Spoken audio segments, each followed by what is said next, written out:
Hi, everyone. So today we're going to continue talking about social and emotional dysmaturity.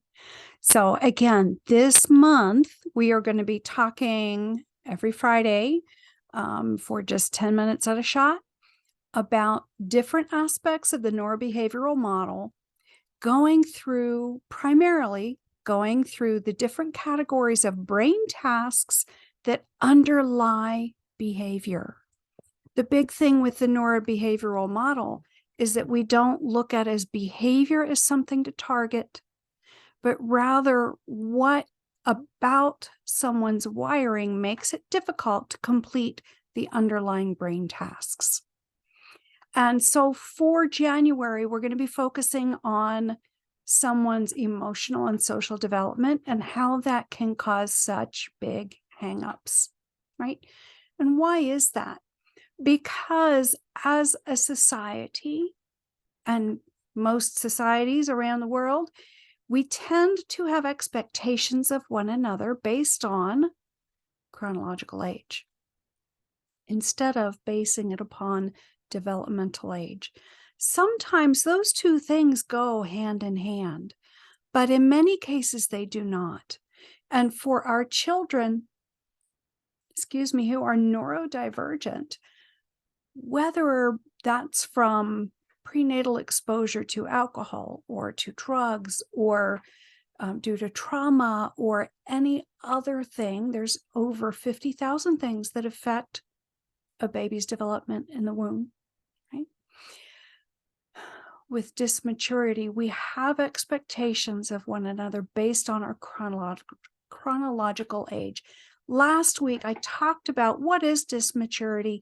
How is it different from being immature? And we talked about Fred as he got older and those growing gaps between what people expected of him and what his abilities are, and how those can get glossed over, right? Swept under the rug a little bit in Fred's case because he was a star athlete. And we see that playing out in schools across this country. All right, so as promised, today we're going to be talking about why it is so common to see these children playing with much younger peers. So here's one of the ways that you can tell if your child or a child on your caseload has dysmaturity. If you watch a child interacting with kids of all sorts of different ages, pay attention to who that child gravitates to, right? So it's not just in school that we tend to group by age. It's in our community organizations, right? Like Scouts. For girls, it goes from brownies to junior scouts to cadets to Girl Scouts, right? Which is technically Girl Scouts is high school only. Boys have the same kind of graduation, right? From Weeblos to, I don't know, I was never in Boy Scouts. So, and my older brothers weren't either. But they have that same thing. And in, we go from Pee Wee football to, that's what we do in our country. And in church, we see the same thing. We have, there's the nursery, there's different level classrooms for different ages of kids. So pay attention to who does your child gravitate to in a room that has kids of all ages. Chances are your child will gravitate to the kids who are developmentally your child's equal. Right? And that's because they get each other. They understand each other. They're on the same page, no matter how old their respective bodies are. Right?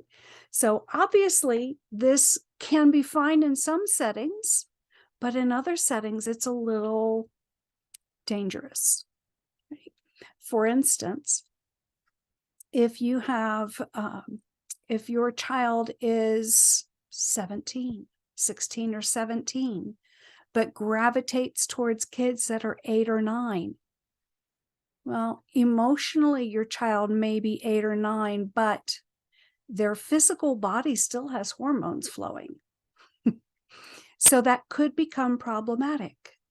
So there are things you have to really watch for if this is the case for your child or a child on your caseload, right? Guide that child's parents to be watchful of those things and cautious around those things.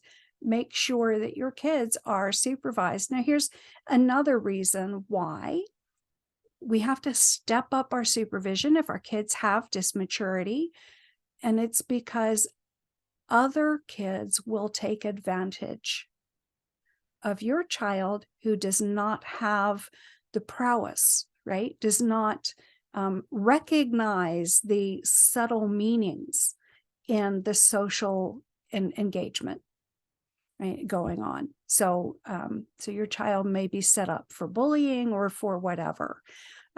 So be careful of those things, but just watch and see who is your child most comfortable with, okay? Oddly enough, your child might gravitate towards much older kids, right? If you have a 7 or 8-year-old child and there really aren't any 3, 4, 5-year-olds that they want to interact with, they may gravitate toward the 15, 16-year-olds because those 15 and 16-year-olds are not going to waste their energy teasing your 7 or 8-year-old. So that is a self-defense mechanism, and it's pretty effective. Similarly, your child might gravitate towards the adults for that same reason. And we think it's endearing that they want to hang out with the grown-ups, but they know that they're not as likely to be teased. Right? Kids can be cruel. Who am I to say that? We all know that. Kids will tell it like it is in ways that are often inappropriate. So sometimes your kids will choose the much younger kids because they get each other, and sometimes they will seek the protection of older teenagers or adults. All right, so next week, we're going to talk about why these kids often seem irresponsible. Okay, so have a great week. And so it's Friday. Enjoy your weekend. Have a great week next week, and we'll see you on Friday. Take care, everyone.